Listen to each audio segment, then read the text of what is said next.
नमस्कार, मैं सुनील शर्मा आप सभी का स्वागत करता हूं महासेवा न्यूज़ के खास शो में महासेवा एक्सप्रेस में। एक डिस्कशन हुआ, अंधेरी में हम मौजूद हैं महासेवा के दफ्तर में। यहां पर एक स्टडी ग्रुप बना गया है, रीडेवलपमेंट और सेल्फ रीडेवलपमेंट किस तरह से गति ले, जो आज रियल एस्टेट मार्केट बड़ी चुनौतियों से गुजर रहा है। देख सकते हैं आप नोटबंदी, जीएसटी और रेरा के साथ में तो एक स्टडी ग्रुप बनाया गया है, सेल्फ रीडेवलपमेंट को कैसे गति दिया जा सकती है।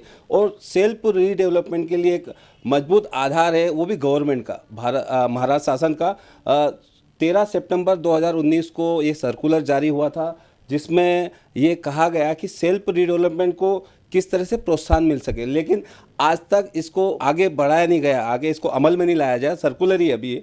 तो हम जानेंगे क्या जो एक्सपर्ट हमारी टीम है, इनसे मैं परिचय करवा दूँ।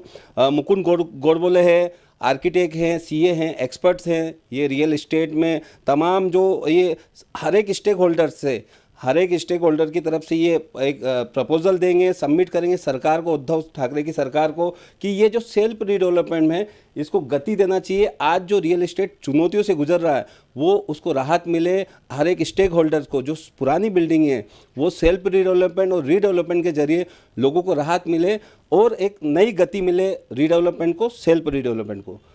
मुकुंद गोडबोले हैं, संदीप कनगुटकर हैं, भरत राव और तारानाथ शेट्टी जी। तो ये चारों टीम है स्टडी ग्रुप की और ये एक तैयार कर रहे हैं कि किस तरह का सरकार को एक टेक्निकली और तकनीकी से मजबूत हो, जो हर एक स्टेक होल्डर को फ़ायदेमंद हो।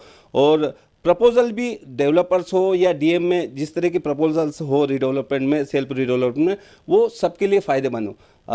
मुकुंद जी, सबसे पहले आपको मैं जानूंगा कि ये क्या है सर्कुलर जो है 13 सितंबर 2019 को पुरानी जो सरकार थी उसने जारी तो किया था, लेकिन अभी तक अमल नहीं हुआ।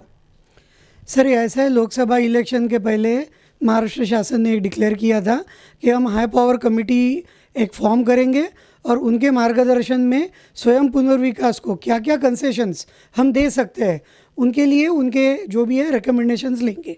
अभी विधानसभा इलेक्शन की जो अधिसूचना निकली उसके पहले 13 सितंबर को ये नया जीआर आ गया। अभी ये गृह निर्माण मंत्रालय का जीआर है, इसमें बहुत सारे उन्होंने नियम नए बनाए हैं और ये जो स्वयं पुनर्विकास है उसको चालना मिलने के लिए उन्होंने बहुत सारे कंसेशंस इसमें दिए हुए हैं।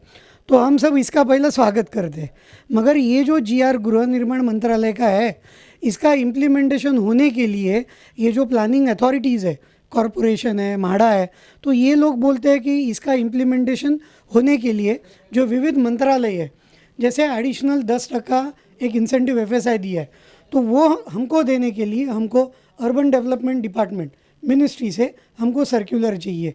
जैसा 4% सब्सिडी इंटरेस्ट रेट में दिया है, जो मुंबई डिस्ट्रिक्ट बैंक मुंबई में लोन दे देगी, तो वो सब्सिडी देने के लिए हमको वित्त मंत्रालय और सहकार मंत्रालय, ये दोनों मंत्रालय से हमको एक गाइडलाइंस चाहिए, सर्कुलर चाहिए। तो इस वजह से ये सब जीआर निकलने के बावजूद भी इसका इम्प्लीमेंटेशन कार्यान्वयन नहीं हो पा रहा है। इसीलिए रमेश प्रभु सर और महासेवा के अगुवाई में, उनके कैप्टनसी में ये जो टीम बनाई है, इसमें हमारे अलावा और भी कुछ एक्सपीरियंस आर्किटेक्ट, इंजीनियर्स और बाकी के प्रोफेशनल्स हैं। तो हम ये बना के सरकार को हमारा एक डॉसियर देंगे, हमारा एक आवेदन देंगे, जिसमें हमने लिखा है कि इसमें और वाटर टाइट ये जीआर कैसा बन सके, जिससे उसका इम्प्लीमेंटेशन अच्छा हो सके और स्वयं पुनर्विकास, जो एक सामान्य नागरिक एक पुरानी इमारत में रहता है तो उसके जीवन को खतरा है यदि वो इमारत डिलैपिडेटेड है, तो उसका स्वयं पुनर्विकास आसानी से होने के लिए ये जीआर फ़ायदेमंद साबित हो, उसके लिए हम ये आवेदन कर रहे हैं। निश्चित ही ये जो पुरानी बिल्डिंग है, जर्जर हालत में लोग रहते हैं, हज़ारों लोग हैं इस तरह की हाउसिंग सोसाइटी में, उनके लिए फ़ायदेमंद होगा। और हाउसिंग गुरु रमेश प्रभु और महासेवा और इस तरह के कुछ आईएएस ऑफिसर जो रिटायर्स हैं वो भी इस मुहिम में जुड़े हुए हैं। ये मिशन की तरह इस्तेमाल की जा रही है और ये हर एक फ़ायदेमंद, ये जो जीआर बनेगा उसके बाद क्या क्या फ़ायदेमंद होगा लोगों के लिए, आप लोगों की टीम में। और रियल एस्टेट को एक ये जो जीआर बन जाता है सर्कुलर के बाद, नई गवर्नमेंट में उद्धव ठाकरे की सरकार, उम्मीद है ऐसी, तो क्या एक नींव का पत्थर साबित होगा ये बनने के बाद? बिल्कुल, क्योंकि आज की डेट में जो रीडेवलपमेंट हो रहा है, तो ये रीडेवलपमेंट नहीं होने का मेन रीज़न है कि प्रोजेक्ट कॉस्ट इतनी अनरियलिस्टिक है कि हम लोग उस कॉस्ट में जो सेलेबल प्रोडक्ट है वो बेच नहीं पा रहे, और बेच नहीं पा रहे इसके लिए रीडेवलपमेंट नहीं हो रहे। तो ये जीआर की वजह से ये अपना प्रोजेक्ट कॉस्ट बहुत बहुत कंट्रोल में आएगा, और जो नई सेल के फ्लैट है वो हम बहुत कम दाम में लोगों को बेच पाएंगे और रीडेवलपमेंट सक्सेसफुल होगा। दैट इज़ द निश्चित ही मंदी का दौर है, और मंदी के दौर में यदि सेल्फ रीडेवलपमेंट हर एक हाउसिंग सोसाइटी या अपनी जो बस्ती है या अपनी पुरानी इमारत है जर्जर, यदि आप सेल्फ रीडेवलपमेंट करवाना चाह रहे हैं, करना चाह रहे हैं, तो इस तरह की जो एक्सपर्ट है और इस तरह का यदि कानून आता है तो निश्चित ही फायदेमंद होगा। एक्सपर्ट है हमारे साथ तारानाथ शेट्टी जी। क्या कहेंगे ओवरऑल ये जो यदि जीआर आता है तो इसके बारे में स्टेक होल्डर्स को क्या क्या फ़ायदे होंगे? ऐसा है, आज की जो मार्केट की परिस्थिति हुई है, जहाँ पर कुछ सालों से, पिछले 5-6 सालों से बिल्डरों की परिस्थिति जो है वो सही नहीं है, मार्केट में सेल्स नहीं है। तो बहुत सारी इमारतें जो है, रीडेवलपमेंट बोलो या नई इमारत बोलो, उनका काम तो बिल्डरों ने लिया है बट वो पूरा नहीं कर पा रहे हैं क्योंकि उनके पास आर्थिक प्रोविज़न है वो नहीं है। तो इसीलिए ये जो है सेल्फ रीडेवलपमेंट सोसाइटियों को या किसी भी लोगों को जो परचेज़ भी करते हैं उनको बिल्डरों के ऊपर विश्वास ही नहीं है। इसीलिए इस सेल्फ रीडेवलपमेंट को जो है प्रोत्साहन दिया गया है। ज़्यादा से ज़्यादा विश्वास सोसाइटियों को मिले कि उनको जो फाइनेंस चाहिए उसके लिए बैंक की प्रोविज़न हो, फाइनेंस की जो सुविधा है वो आसानी से हो, और उनको ये जो खर्चा होने वाला है प्रोजेक्ट में वो भी कम से कम हो। इसके हिसाब से सरकार ने 13 सितंबर को इस जीआर को पब्लिश किया है, बट इसका इम्प्लीमेंटेशन अभी तक नहीं हुआ है। इसकी वजह से जो लोगों को फ़ायदा वो करके देना चाहते हैं वो अभी तक लोगों को पहुंच नहीं रहा है। तो प्रभु जी जो है अपने महासेवा के संगठन के थ्रू उन्होंने कुछ प्रोफेशनल लोगों को जिनको ज़्यादा से ज़्यादा नॉलेज है उनको यहाँ इकट्ठा करने की कोशिश की है, और उस तरह से आज पहली बार यहाँ पर मिले। हमारे साथ हमारे अलावा बहुत से और अनुभवी लोग थे, उनसे भी हमने फीडबैक लिया है, और हम चाहते हैं कि इस जीआर को सरकार जो है ज़्यादा से ज़्यादा जल्दी इसको इम्प्लीमेंट करने के हिसाब से करे। जो जो बातें इसमें लिखी गई है वो जिस जिस डिपार्टमेंट से कंसर्न्ड है उस डिपार्टमेंट को भी इंस्ट्रक्ट करके लोगों को जल्द से जल्द इस जीआर का फ़ायदा होवे। इसमें कुछ और भी मुद्दे हैं, जो और भी कुछ ज़रूरतें हैं, वो भी सरकार जो है इसके ऊपर विचार करके वो भी इम्प्लीमेंट जल्दी से जल्दी करें। निश्चित ही जो सर्कुलर है वो इम्प्लीमेंट जल्दी से जल्दी हो, इस तरह की डिमांड्स है।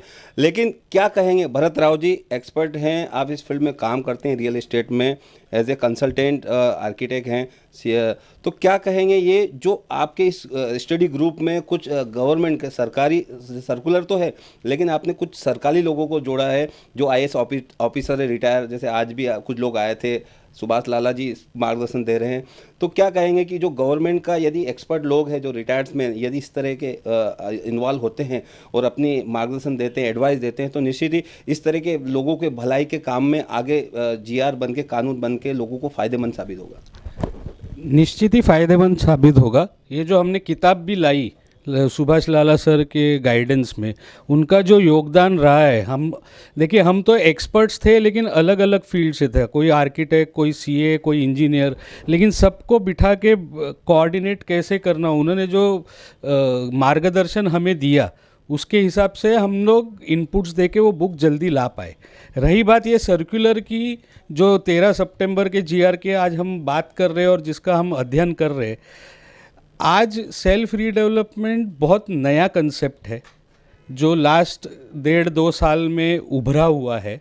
आज सोसाइटीज़ सोचती है कि हम सेल्फ रीडेवलपमेंट करें कि डेवलपर के पास रीडेवलपमेंट करें, लेकिन हमारा ऐसा मानना है कि ये सर्कुलर जो आया है उसका एक बार इम्प्लीमेंटेशन अगर होता है तो सोसाइटी में पूरे सोच में चेंज आ जाएगा। उनको सोचना पड़ेगा हम सेल्फ रीडेवलपमेंट क्यों नहीं करें, क्योंकि इसमें जो भी बेनिफिट्स दिए हुए हैं वो काफ़ी सब्सटेंशियल है और इनसे सोसाइटीज़ को फ़ायदा होने वाला है। तो इसलिए हम चाहते हैं कि सरकार ये जल्दी से जल्दी इसका इम्प्लीमेंटेशन करे। निश्चित ही ये जो सर्कुलर है निश्चित जल्दी ही सरकार ऐसा उम्मीद है कि करेगी। लेकिन आप लोगों से एक आखिरी सवाल कि यदि नहीं करती है या समय लगाती है, दो चीज़ें, नहीं करती है, आगे समय लगाती, करना तो है सरकार को, कि ये हर एक स्टेक होल्डर से, हर एक पुरानी जो इमारत है उनसे जुड़ा मसला है, लोगों का मसला है, और सरकार भी कहीं ना कहीं से इन्वॉल्व होगी, क्योंकि वोट बैंक है, सरकार के लिए एक सहानुभूति लेने की मौका है। तो यदि थोड़ा टाइम स्पेंड करती है सरकार, अभी अभी बनी है और ज़्यादा समय नहीं हुआ, उनको भी एक रिसर्च टीम होती है, तो यदि आगे नहीं तो क्या लोगों के साथ मिलके आप एक जो आगे का होगा तरीका, आपका क्या स्टेप होगी?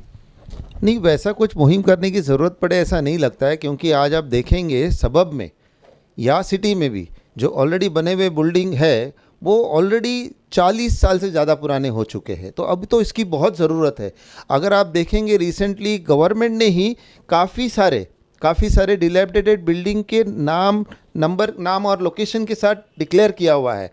और जो C1 कैटेगरी का कायदा है वो बहुत ही स्ट्रिक्ट हुआ है। जैसे ही कोई बिल्डिंग C1 कैटेगरी में डिक्लेयर हो जाता है तो लोगों को ज़बरदस्ती निकाला जाता है और उनकी बिल्डिंग इमारत जो है तोड़ी जाती है उनके सेफ्टी के हिसाब से। तो C1 डिक्लेयर हो या नहीं हो, बिल्डिंग 40-50 साल पुरानी हो जाती है तो बिल्कुल अनसेफ हो जाती है। तो ये तो नीड ऑफ द टाइम है, सुरक्षा का भी या सुरक्षा बहुत बड़ी मुद्दा है। और इसी सुरक्षा के मायने ये जो GR है इसमें लोगों को सुरक्षा भी दी गई है। कॉन्ट्रैक्टर के ऊपर जो निर्बंध लगाए गए हुए हैं, जो भी प्रोफेशनल्स हैं उनके सब निर्बंध लगाने से इनकी सुरक्षा भी है, तो उनका विश्वास जो है बढ़ेगा। अगर हमारी सब कोशिश या और भी कोई लोग कोशिश कर रहे होंगे, इससे अगर कुछ नहीं होता तो शायद लोगों को भी साथ में आना पड़ेगा, इस मुहिम में शायद लोगों को भी जुड़ना पड़ेगा। मैं सोचता हूं कि उसकी नौबत नहीं आए, सरकार इसको जल्द से जल्द इम्प्लीमेंट करे और ये सेल्फ रिडेवलपमेंट की काम जो है वो जल्द से जल्द आगे बढ़े। निश्चित ही ये जो लोगों का मुद्दा है, और जो पुरानी इमारत में रह रहे हैं लोग, वो जर्जर इमारत में, तो उनकी एक सुरक्षा, उनकी जान और माल का भी मुद्दा है। और ये जो सर्कुलर है जो 13 सितंबर 2019 को आया है पुरानी सरकार में, लेकिन सरकार नहीं बनी है। उद्धव ठाकरे सरकार से उम्मीद है लोगों को, और महासेवा को, तमाम स्टेक होल्डर को, इस तरह के स्टडी ग्रुप को धन्यवाद देना चाहिए कि वो इस हर एक स्टेक होल्डर के लिए, पुरानी जो इमारत में रह रहे उनके लिए काम कर रहे हैं। और इस तरह के सेल्फ रीडेवलपमेंट के प्रपोजल को प्रोत्साहन देके आगे नई बिल्डिंग में अपने घर, अपने मकान, नया मकान को परिवर्तित करने के लिए कोशिश, मुहिम को, मिशन को तारीफ काबिल काम कर रहे हैं। इनको सबको धन्यवाद देते हैं उनकी तरफ से। और आने वाले दिनों में ऐसा उम्मीद करते हैं कि ये जो सर्कुलर है ये आने वाले दिन में कानून बने, एक्ट बने, ताकि लोगों को अपना आशियाना, अपना घर मिले। मैं सुनील शर्मा, कैमरामैन अविनाश शिंदे के साथ, महासेवा न्यूज़, मुंबई।